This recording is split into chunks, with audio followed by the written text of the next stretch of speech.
just women are in danger, but all marginalized people, where being uniquely different right now might truly be considered a crime. It seems as though we had all slipped into a false sense of comfort, that justice would prevail and that good would win in the end. Well, good did not win this election, but good will win in the end. So what today means is that we are far from the end. Today marks the beginning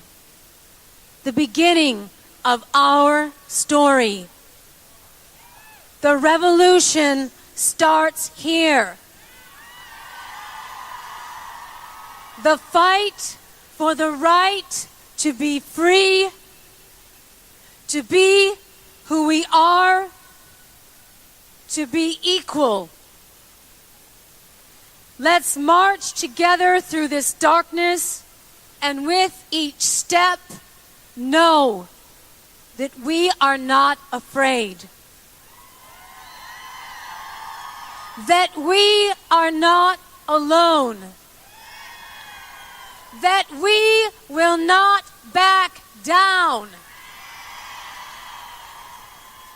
That there is power in our unity, and that no opposing force stands a chance in the face of true solidarity.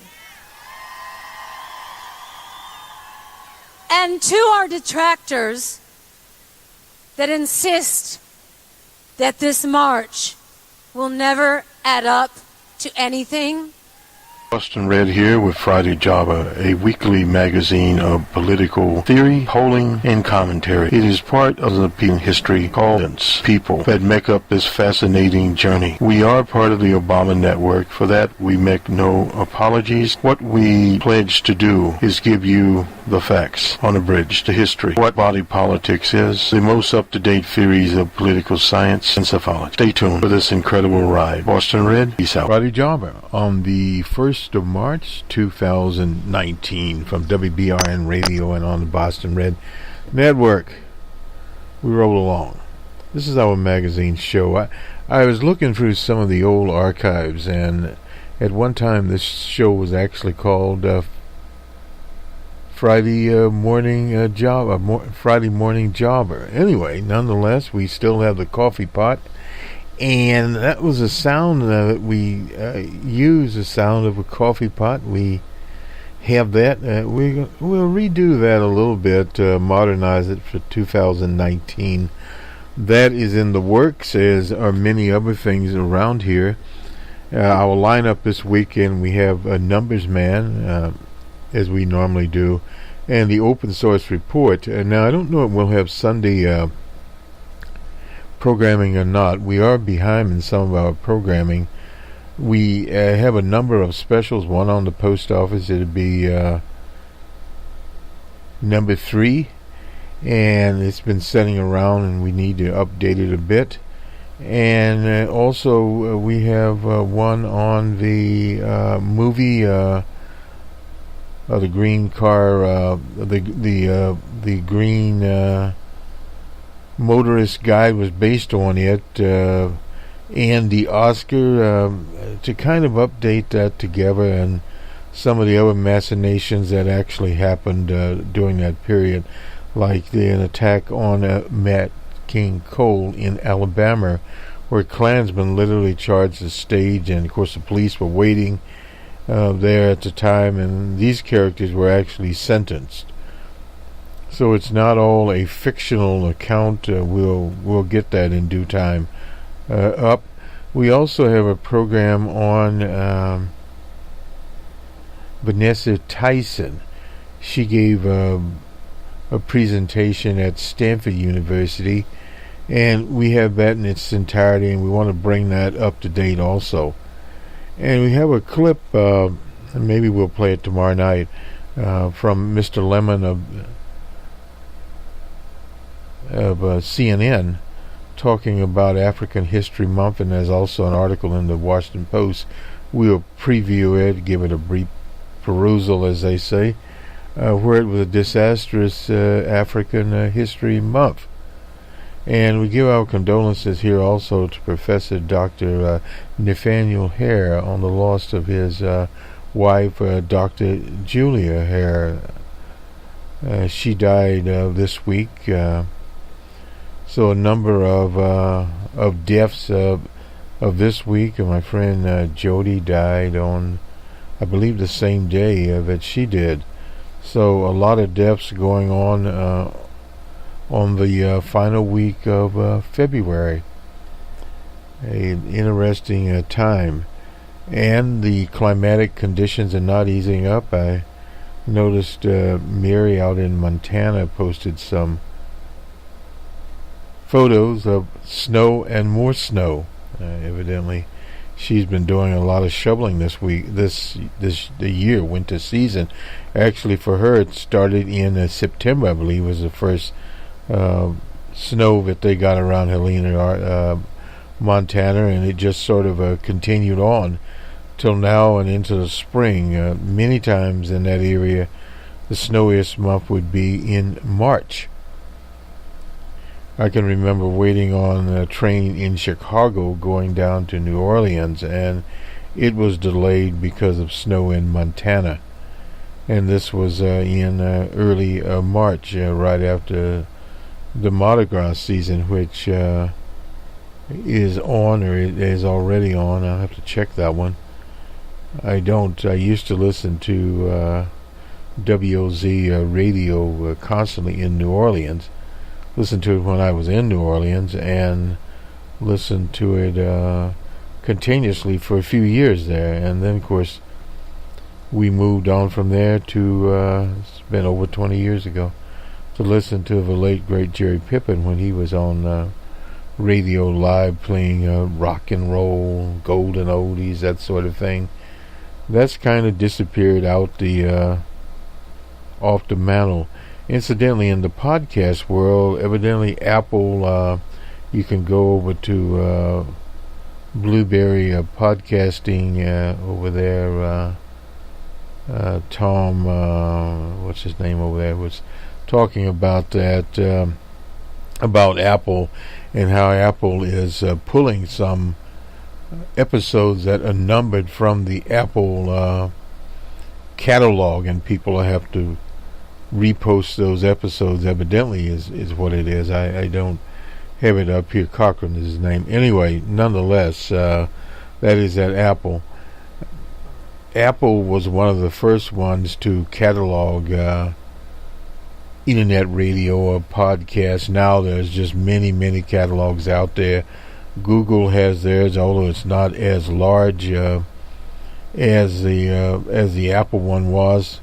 But there are just many places. Spotify that we see, Stitcher,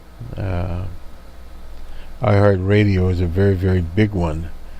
We appreciate all of our listeners from iHeart, from Stitcher, from YouTube, on Twitter, all of them. And yesterday, I guess, was the final day at Blog Talk. We'll see if they're still open for any business at all.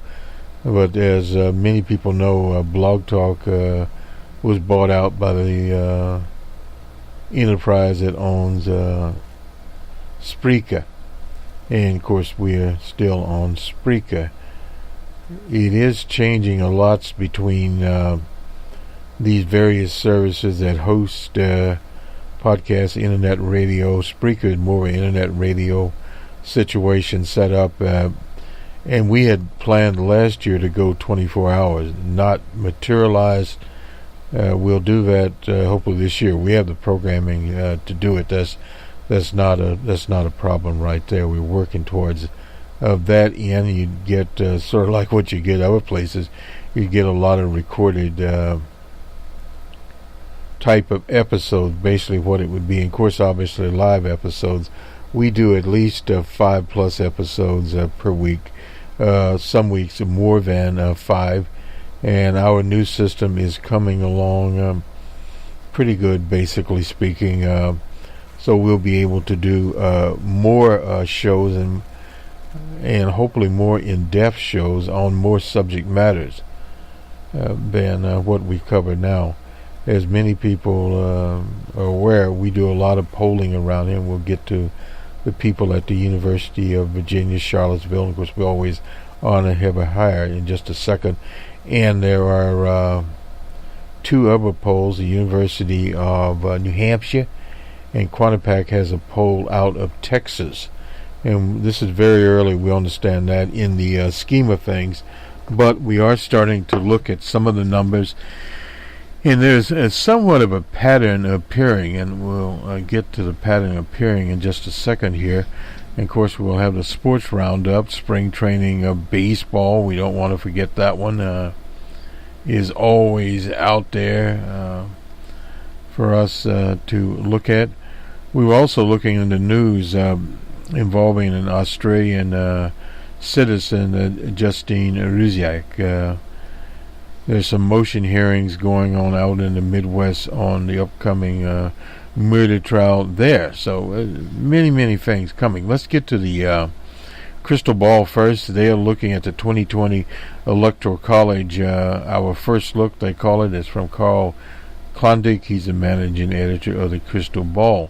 The key points here: the initial Electoral College rating reflects a 2020 presidential election that starts as a toss-up. We start with 246 electoral votes, at least leaning a Republican, 244 leaning a Democrat, and 46 are toss-ups. The 2020 battlefield with approval ratings in the low 40s. Well, this is for DJ Trump. That has been a norm for DJ Trump. I caution people when they look at any president's norm. Some of that would apply to Barack Obama when he was president, that he basically had lower ratings than normal, and other presidents had lower ratings, including Ronald Reagan. Nixon had some of the lower ratings, but that was a totally different situation.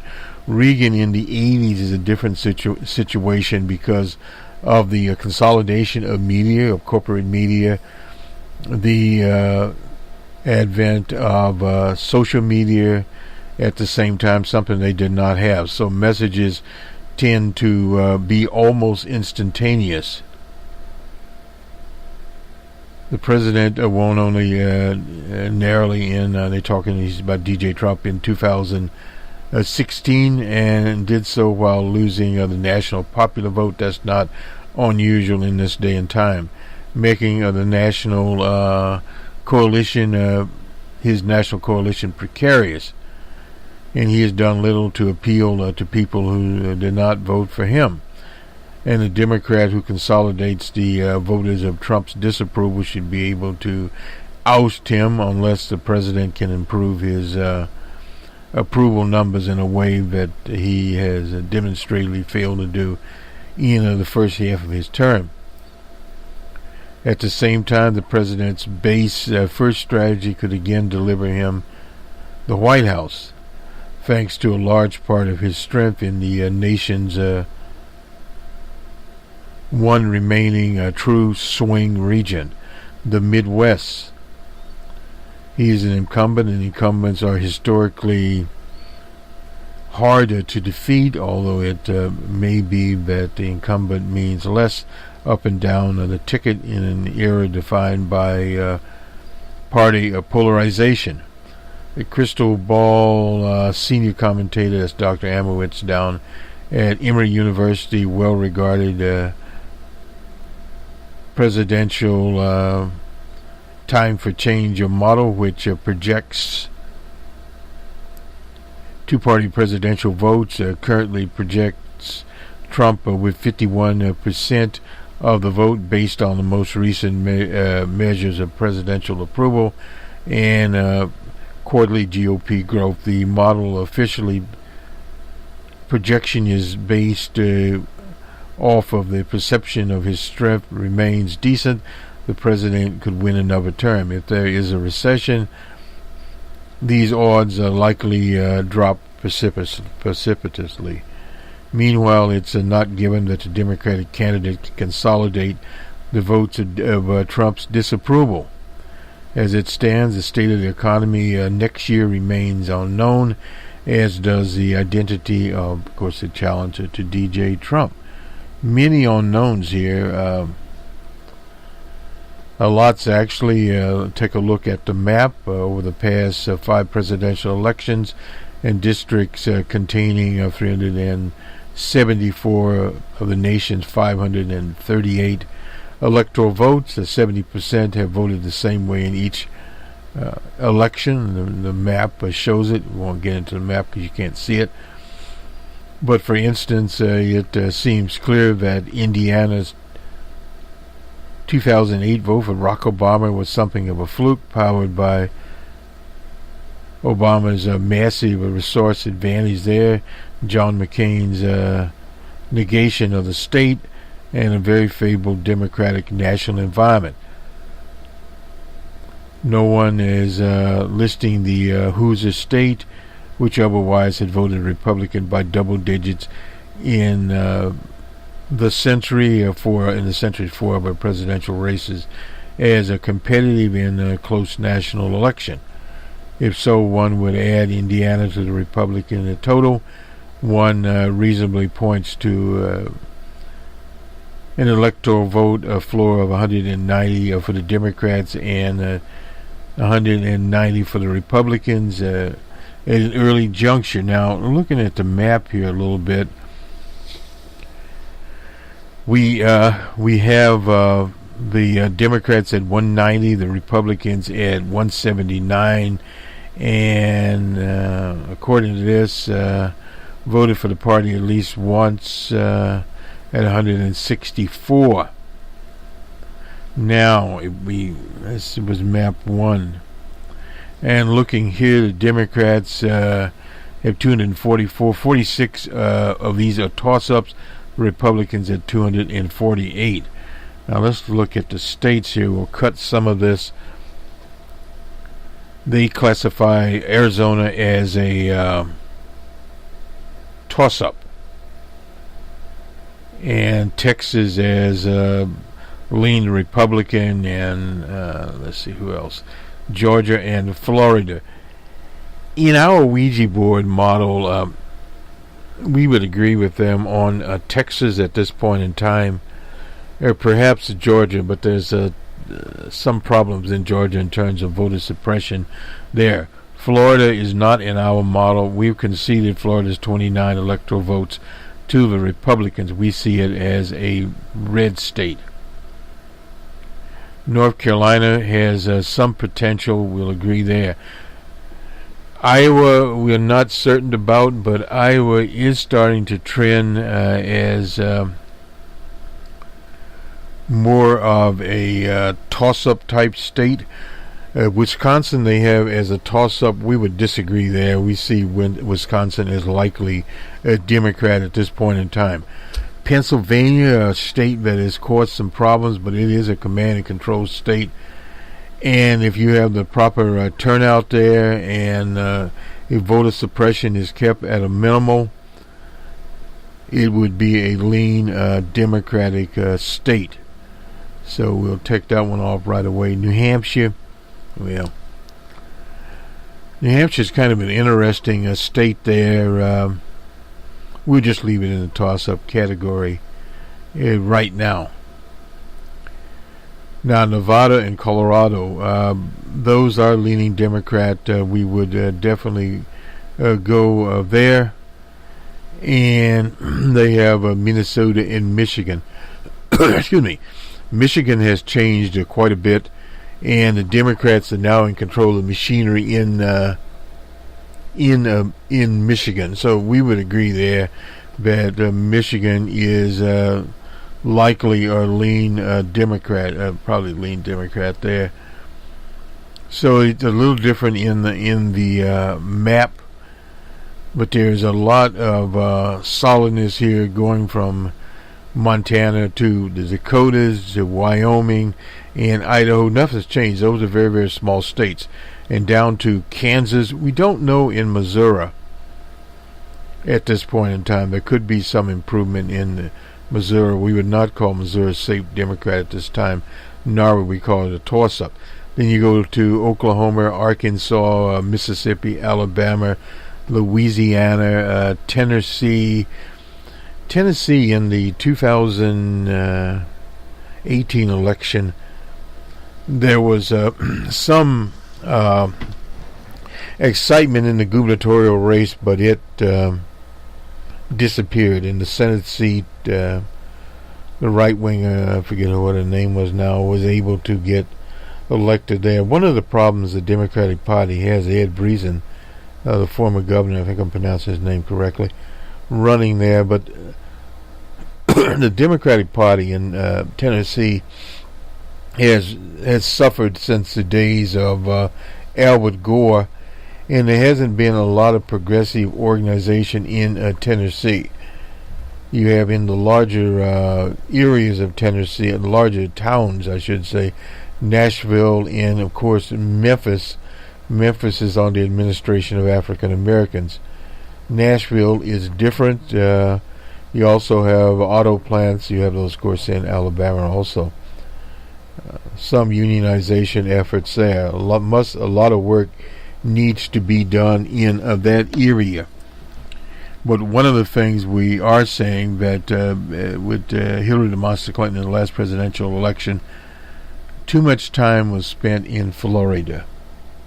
We're not saying abandon Florida, but what we are saying is until you take care of voter suppression in Florida, and there has to be some organization in the Democratic Party to decide which Democratic Party you're going to have. Are you going to have a middle-of-the-road Democratic Party, or are you going to have a progressive Democratic Party? The candidate there, Gillum, ran a very good race, ran a very close race, was robbed by the racist vote. There's no doubt about that. Or he would have been elected a governor in Florida. So in years to come, Florida will in itself come into a more progressive fold. But depending on who the nominee is of the Democratic Party, we caution people to spend a lot of time on Florida, because Florida at the present time, and the way the lineup is in Florida, with Scott being in the Senate, DeFunis being in the governor's chair, it doesn't appear that Florida is going to be any kind of swing or toss-up type state. It's a toss-out state. Our take is the resources should be moved to Texas, because Texas can develop. Beto O'Rourke proved that, and other things that happened in Texas. Now leaned Republican. This is 123 electoral votes. They're including Texas, Florida, Georgia, and North Carolina here. North Carolina is trending there. We don't include them. And Ohio, President Obama won the state twice. G.W. Bush stole the state. So a little bit different there. Some of the, for them, their leans and likely Democrats, Michigan, 4 states but 1, Michigan voted for Clinton, the Wolverine state. The Democratic nominee starts a favorite there, no doubt about that, in the state of Michigan. Making Michigan, leans Democrat. Should consider whether we are perhaps being unfair to the Democratic nominee by making Florida lean Republican. No, we agree there. The toss-up states, splitting hairs by rating Michigan as leaning Democrat, and Pennsylvania and Wisconsin as toss-ups. We have to admit it. Well, no doubt about that. Pennsylvania is a state such as Ohio, and in the 2016 election, we did work in Ohio. Now, Ohio, the part of the problem in Ohio is the Democratic Party has been weak there. Sherrod Brown won re-election in Ohio. He's from the Appalachian part of Ohio. So there is some promise there in Ohio. But you have to remember that Ohio is on the administration of Republicans, which does not help Ohio. A lot of this will depend, obviously, on where the economy is going. In November of 2020 is a long ways from November of 2019. The economic conditions are getting better for Democrats because of declines in the economy. There's no doubt about that. But the type of economy we have today will depend on how the international situation is. If the economy, for example, would go into recession this year or later this year, and if it remained in recession, depending on the severity of a recession, into 2020, that changes the whole setup of where things are going. Let's move on here and get into this. Is the University of New Hampshire. Their survey here, and let me just download it. I thought I already had it downloaded. Anyway, we do now. The Granite State. And this is just this is the Granite State poll. Party ID here, Republicans, Independents, Democrats. Slightly more Democrats in this particular setup in February. If we look at it, 61% were Democrats, very unusual, 35% Independents, and 45% are Republicans, according to this graphic. And let's see here.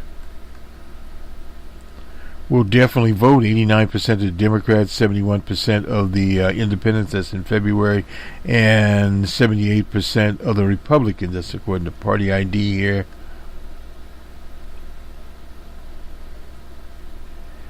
And, well, we'll skip that one.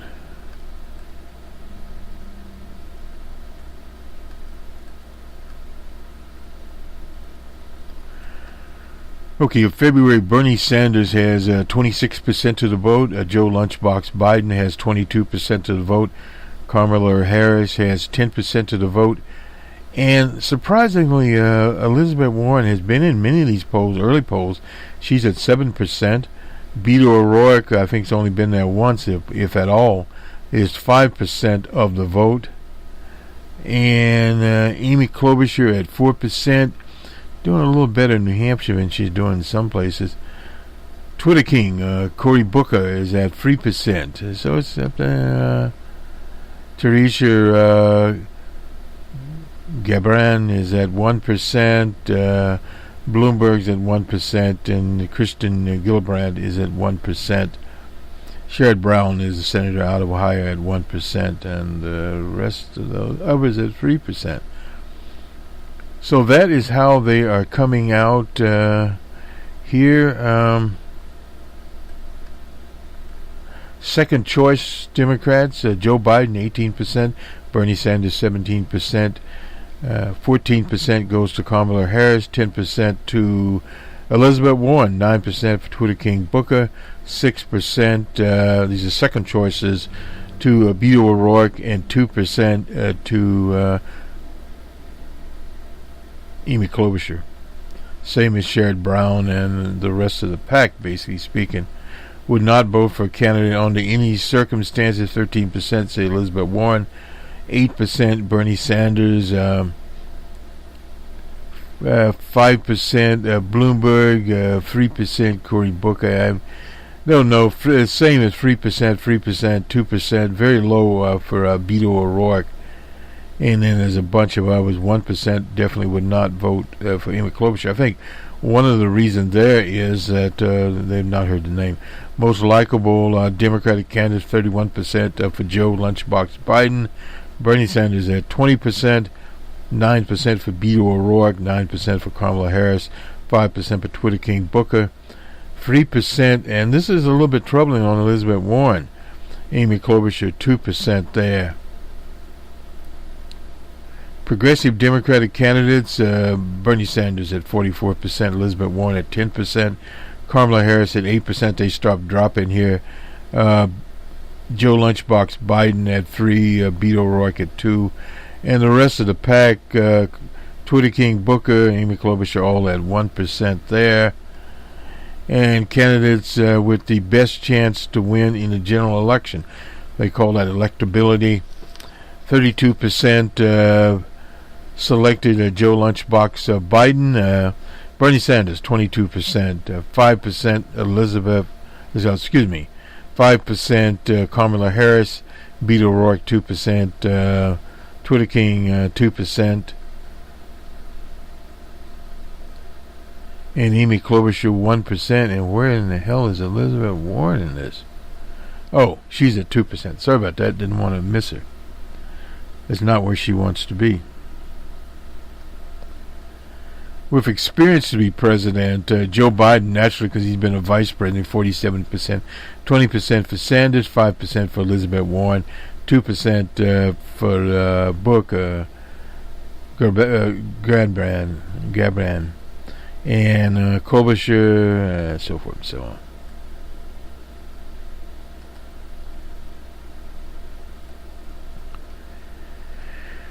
And pretty much the end of the poll there. So we go to the Quantipack poll. Now this is of Texas. I looked at this and I said, oh, Texas. Anyway, here amongst Texas voters, 47% have a favorable opinion of DJ Trump, with 49% an unfavorable opinion. And 48% have a favorable opinion of Joe Lunchbox Biden. 38% do not. 41% have a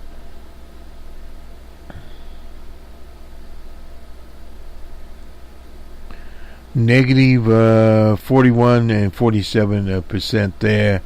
Yeah, they are divided 44 and 40 on a Beto O'Rourke. This is in Texas.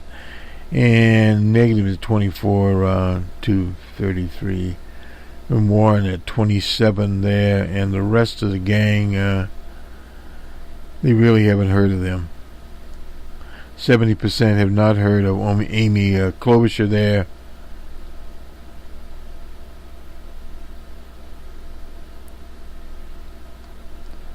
And let me see if anything else in this poll is of, as they would say. This is all that favorables, and it's a little bit early to have favorables, particularly in a state like Texas, where Bernie Sanders, of course, has been to Texas, and it's a little different for Bernie in Texas than some of the others out there. And I can't... This is basically...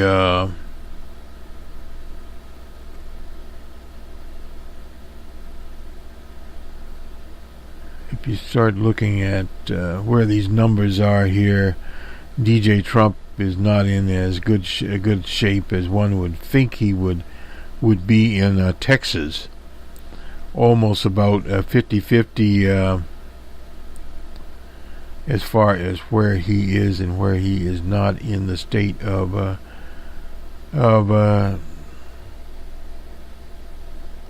Texas. Beto O'Rourke being very popular, they came within 2.5 or whatever it was of being winning to be the senator from Texas. Some want him to run against John Cornyn. I'm not sure if that will happen. Let me switch bases here very quickly and go to Chicago. This is sometimes as many as 5 socialists could join the city council. That was after the Tuesday's election. Socialists there. Carlos Rossi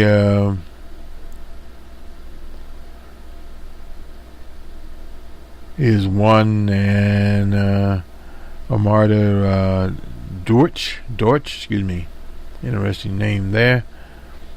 It's Carlos Rumez there, one of them, and so forth and so long. These are Chicago is the most since 1910. That was in Eugene Debs, an Indiana native there that with the head of the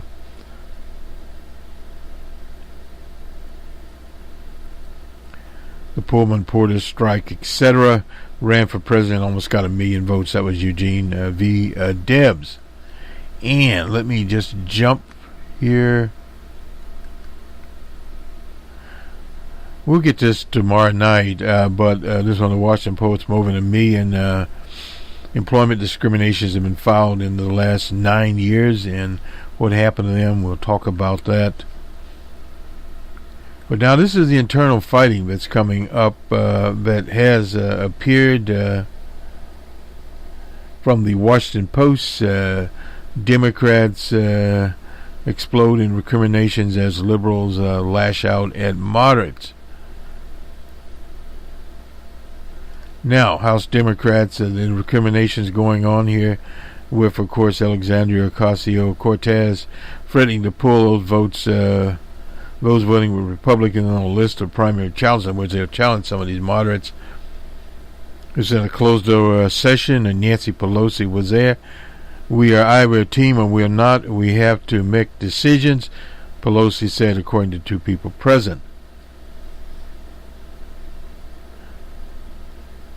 AOC basically said there that they had to fall in line and they would challenge them. She told her colleagues that Democrats who side with Republicans are putting themselves on a list. She said, but when activists asked her why she had to vote for a gun safety bill that also featured empowers an agency that forcibly injects children with psychosomatic drugs, we're going to want a list of names and going to give it to them.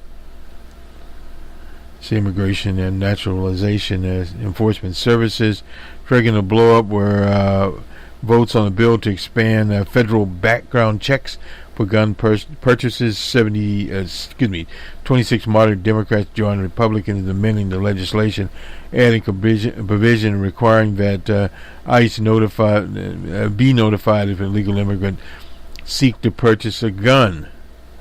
Frustrated liberals who rallied against ICE in conducting mass deportations and embarrassed Democratic leaders who couldn't keep their members in line on a high-profile bill. That is disturbing. There, the Democrats inflicting reflections, a fractured caucus, diverse freshman class with dozens of moderates elected in districts that DJ Trump carried, at odds with hard-charging liberals, actually progressive. Let's get that right there. Split, exposed divisions amongst Pelosi and her lieutenants, the majority leader Hoyer and the whip Clyburn, over party strategy to keep its newfound majority. Republicans naturally capitalized on this, but the party's left wing has gotten outside attention for its aggressive moves to push Democrats in that direction. The splinter faction is made up of moderates, many of them freshmen, taking their first congressional votes. In the class that got elected, there are reasons we have this majority, as Representative Stephanie Murray of Florida, a co-chair of the moderate Blue Dog Caucus. That is a big problem there. Torres Small, New Mexico, reacted sharply to Cortez comments and rose to urge her colleague to respect the political reality.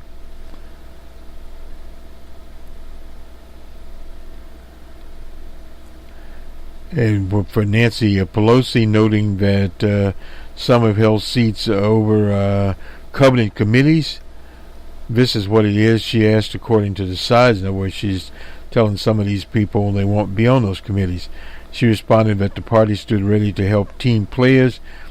We have a massive MASH operation, and frankly, it should be there. The Republicans have been able to hold themselves together, and this is one of the big questions here.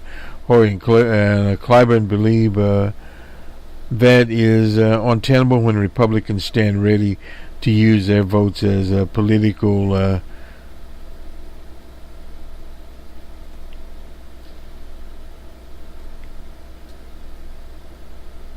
against vulnerable Democrats. Republicans during the past 8-year majority maintained remarkable discipline on their procedural votes. And no doubt about that. That's just something that has to be learned. And some of these freshman moderates haven't learned it yet. Hoyer said, recalling the last Democratic majority and playing down the importance of the votes. Well, people need to be aware that coming down the road will be a gotcha amendment that actually guts a bill. And if we want to be able to move legislation forward, we're going to have to figure out a way to deal with it. That's Jim McGovern, our own Jim McGovern. He's House Rules Committee chairman. Philosophical differences between three leaders have frustrated some incoming freshmen and surprise Republican amendments. Members typically only have a few minutes notice before having to cast a vote. And now that is in itself, we hear lots of different things from a lot of different members of our leadership. Now that is something that needs to happen there. But others in the leadership were more weary of eroding one of few tools handed to the minority in the institution where the majority typically enjoys absolute power. What goes around comes around. You have to keep that in mind. That's what Representative McGovern said. Hoyer has offered support for changing the procedures surrounding motion. This we're talking about here is a motion to recommit, giving members more time to review minority amendments. But Democratic leadership may have made no final position on whether to pursue that. And lawmakers left Washington on Wednesday. They literally worked from Thursday, saying it would be further comment. Republicans, meanwhile, warned against any changes there. Would be a nuclear option and would leave a strain on this majority 2 months in. Neither once did we discuss or did we bring up an option or even entertain the idea less than 60 days into the majority. That was the Republicans. What we're talking about here is this idea of basically reconsidering a motion. That's a problem here. And the idea of getting your team together is totally different, and that's a problem. It's a big problem based upon emphasis here, and this is what's going to happen if you try to get in these Democrats that are these go-along type of Democrats. Jerry Pippen had a very good call on that on the 2012 election. We'll bring that back, and he talked about that, and this whole idea of these work across the aisle type Democrats just simply does not work. Several also pushing to reform and eliminate the procedural tactic that is prompted the uproar. That's motion to recommit, which essentially gives the minority party one final opportunity to amend a bill before it comes to a final vote. That in itself can be a problem when you have a party. Now with the Republicans, you didn't have that problem because they were very, very solid. Maybe one or two members would cross the aisle, so to speak. But the Democrats are unfortunately in a predicament, and this is the problem. Yes, they took the House. Yes, they got these chairmanships, etc. But there has to be some work. Of course, the ultimate solution to this is elect more progressive Democrats, which has to eventually happen, or they've got a problem. Let me preview this, so we'll get Don Lemon's piece on, I think, tomorrow night. The worst ever African History Month has come to a close, I hope. And this is by Christine Ember. The worst ever African History Month has finally come to a close, I hope.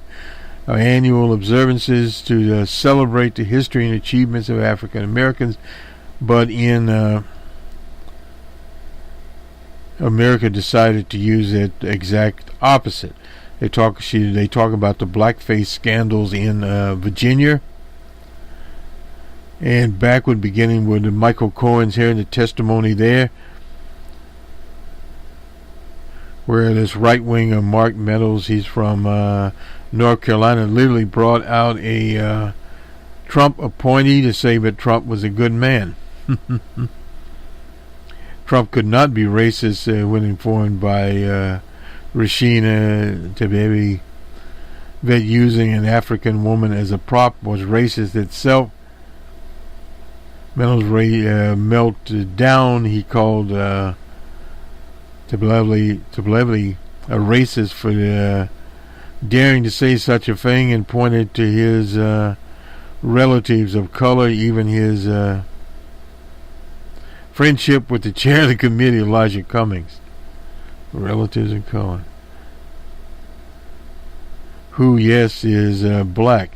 And the evidence that he was not racist by the end of the rant, Meadows was nearly tearing up in defense of his not racist honor. Oh boy, this is pathetic here. But out of this fracas comes a teachable moment, one can use for at least the rest of 219.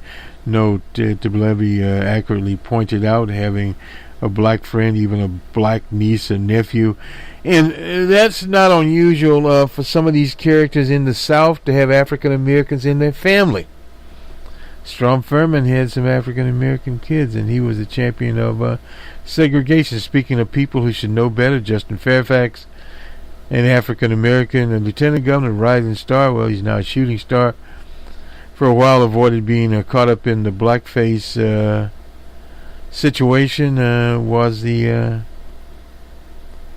Virginia's government this month stigmatizer of the government. He might have even ascended to the highest office had Northam went, but he's also caught up in his scandal. In the span of 2 weeks, he's accused of sexually assaulting 2 women, one being his college years at Duke University, the other at a presidential convention. This is something else. Anyway, he referred to Clarence Thomas, said he's the subject also of an electronic lynching.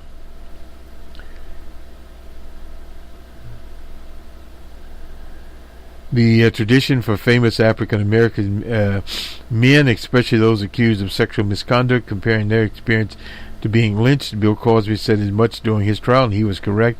R. Kelly, Supreme Court Justice Thomas, called it a high-tech lynching during his confirmation.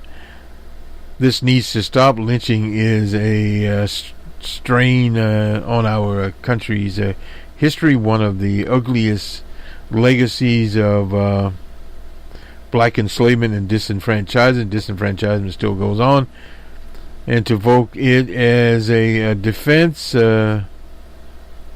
acknowledgement it deserves. The court of public opinion may be harsh, but not as harsh as being stalked, tortured, or killed for no reason at all.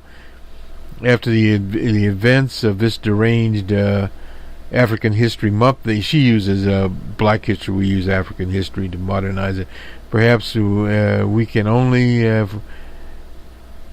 once and for all ages carelessly invoke this history as a mistake. Well, anyway, let me do the sports here. Bryce Harper has got his deal with the Phillies, $330 million deal over, I believe, 10 plus years. And there was an interesting situation, article in the Globe talking about Mookie and Mookie's achievements, most valuable player, etc. Mookie got a $20 million contract, as opposed to him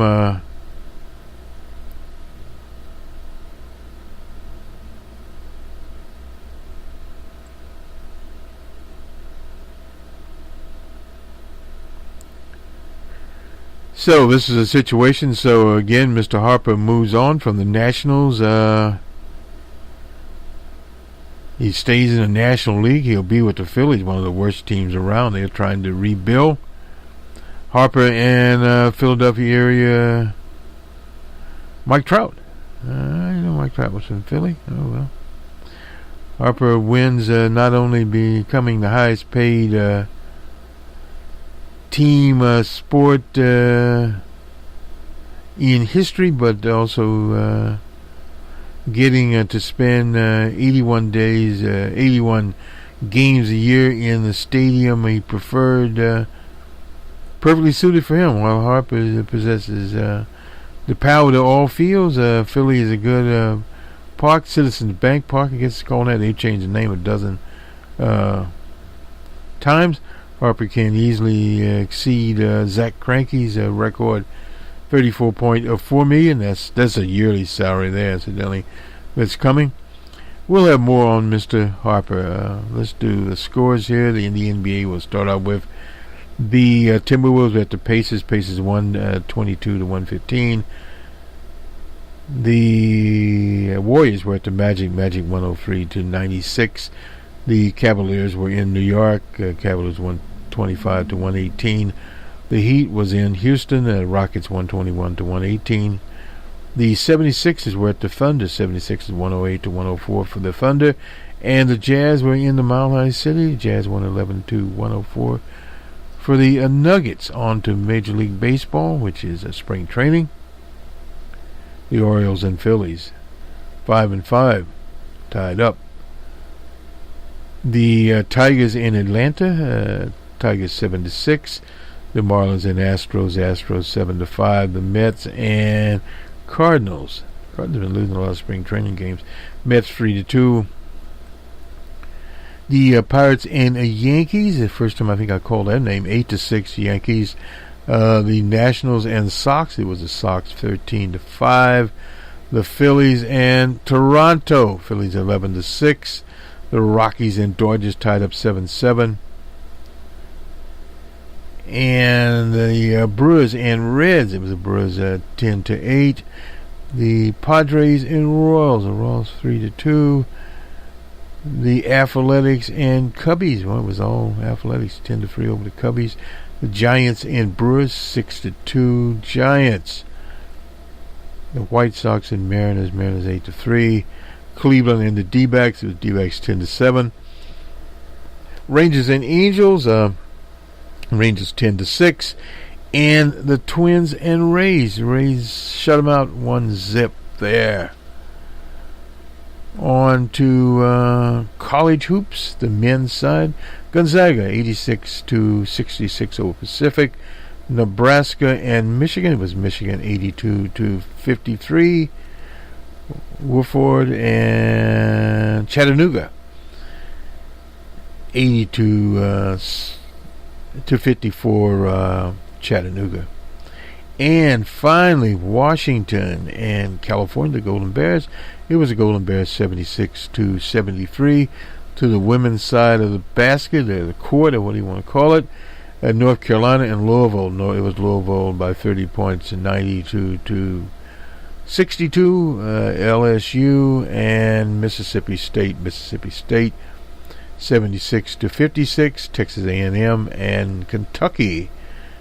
A&M 62-55. South Carolina and Auburn. It was South Carolina 73-66, and Georgia Tech and the University of Miami 69-59. Pepperdine and Gonzaga. Gonzaga 83-60 there, and finally Syracuse and Florida State. It was Syracuse 94-88. And to the National Hockey League, finally we'll get there. The Maple Leafs and Islanders. It was the Islanders 6-1. The Flyers and in overtime on the Blue Jackets. Blue Jackets 4-3. The Lightning and Bruins. Bruins 4-1. Oilers and Senators. Oilers 4-2. The Canucks and Coyotes. An interesting bunch there. The Canucks 5-2. The Panthers and the Golden Knights tied up 6-6. what is 6 to 5? Yeah, 6 to 5. Need my glasses now. Anyway, the Stars and Kings in an overtime. It was the Stars 4-3. Get some of this glare off here when I really don't need to now. Anyway, this will do it for Friday Jobber on the 1st of March 2019. This is Boston Red from the Jerry Pippin broadcast booth. Have a good weekend, everyone. We'll talk to you on the week that was.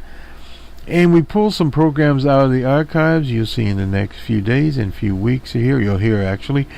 And some of them are very, very good relevance there. We have Rodney King. And perhaps we'll have Rodney King. He died 7 years ago on Sunday. We'll see. Good day.